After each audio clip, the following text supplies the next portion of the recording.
여야당이요 치고받고 그렇게 심하게 서로 욕을 해도요 하나 욕 안 하는 게 있습니다. 공통된 개인적 의원들 이해관계에 대해서는 침묵의 카르텔 딱 입 닫고 있습니다. 이번에 계속 터지고 있는 국회의원 보좌관 비서관의 월급 상납 명목은 지역구에서 일하는 국회의원 TO에도 없는 그런 사람들 또는 지역구 관리 운영비가 필요하니까 네 월급을 얼마 떼서 현금으로 보내라. 그거죠. 자, 네가 공무원이 되려면 팔자에도 없는 이 수준에 내 때문에 되는 거니까 알아서 얼마씩을 상납해라. 자, 그러면 그 사람이 열심히 내다가 이제 화가 나서 어느 날 지역구에 보니까 그 사람도 뭐 없고 엉뚱한 데 간다든지 아니 의원은 맨날 출판기념회니 후원회 해서 그다음 돈 뭐합니까? 그런 데 쓰는 거 아닙니까? 저도 옛날에 출마할 때 후원회 2번 했어요. 그래서 그때 들어온 돈을 비용 빼고 그대로 넘겨줘서 지역에 일하는 사람이 월급으로 쓰도록 했습니다. 이게 정상 아닙니까? 그런데 어떻게 이런 짓을 하냐는 겁니다. 문제는 이런 짓을 하면 언론이 그렇게 붕괴하고 국민들이 그렇게 붕괴하면 갑질 중에 이런 산갑질이 어디 있습니까?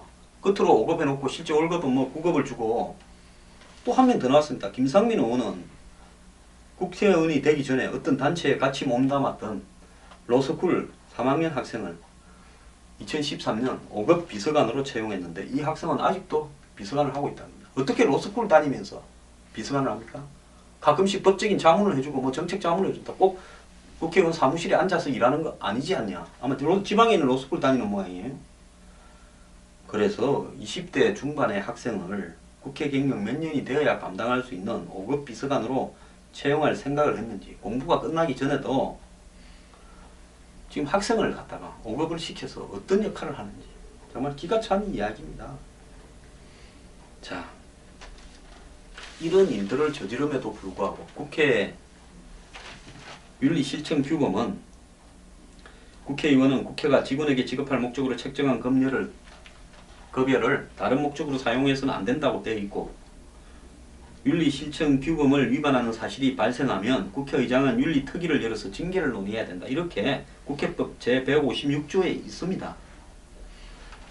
자, 이목희 의원 같은 경우에는 2012년 6월부터 10월까지 비서관 월급에서 월 100만원씩 총 500만원을 상납받아 의원실 운영비 등으로 사용했는데 또 비서관에 대해 120만원씩 모두 1,500만원을 상납받은 박대동 의원 이런 사람들이 어떤 형태로도 지금 징계를 받고 있지 않습니다. 그리고 신기담 의원이 로스쿨 찾아가서 압력을 행사했다는 의혹, 노영민 의원이 의원실에 신용카드 걸어놓고 시집하란 거, 김강림 의원이 조카 인사청탁을 했다가 걸렸던 부분, 자, 다 문제가 안 됩니다. 한마디로요, 니도 그러고 나도 그러고 우리 다 그러는데 우리끼리 이런 거 갖고 문제 삼아서 되겠냐?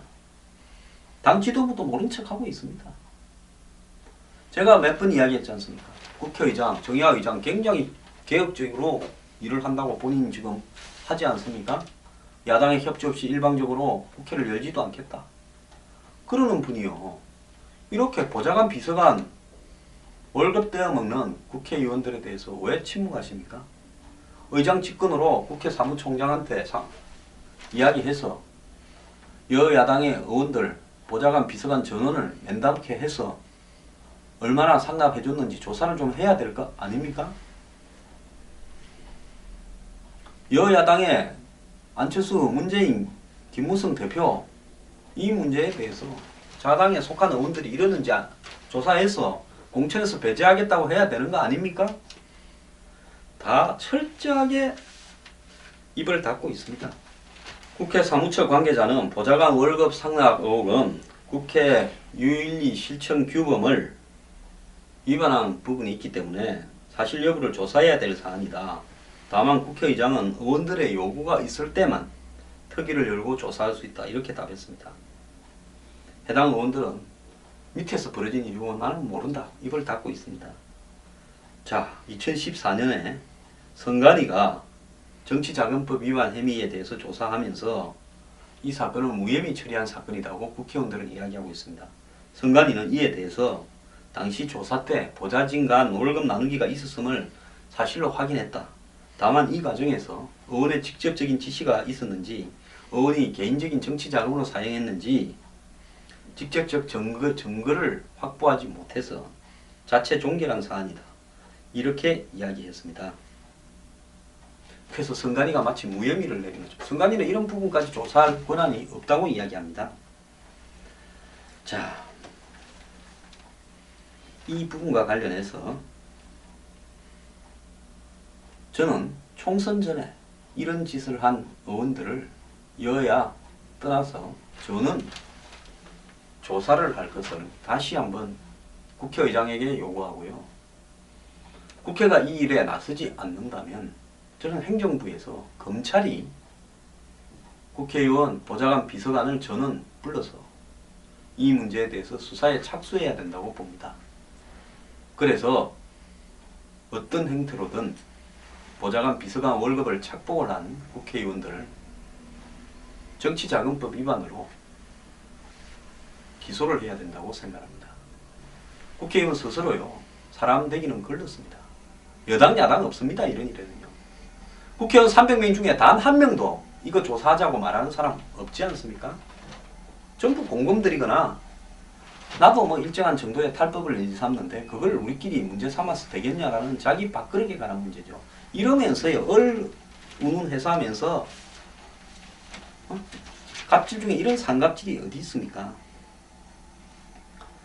저는 정부가 나서서 이 사안에 대해서 전면 수사를 할 필요가 있다. 이것이야말로 부패 척결의 핵심이다. 의원들이 저항을 하면 국민들 앞에 저들이 얼마나 유치한가를 온몸으로 보여주는 거 아니겠습니까? 그런 꼴을 좀 봤으면 좋겠습니다.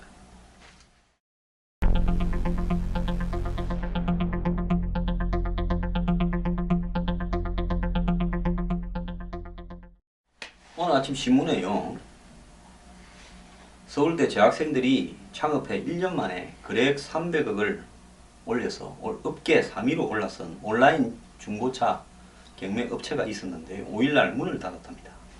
왜 문을 닫았느냐? 관내가 지역구가 변두리에 있어서, 서울 변두리에 있어서 그 지역에 중고차 매매 업체가 많이 들어와 있는 소속 의원들이 아마 그 지역에 들어와 있는 중고차 매매 업체들의 부탁을 받았는지 자동차 관리법 개정안이라는 것을 국회에 통과시켰답니다. 발의해서요. 그래서 자동차 경매 업체도 2200평방미터 이상의 주차장과 200평방미터 이상의 경매 시설을 갖추도록 규제를 하고 있다는 겁니다.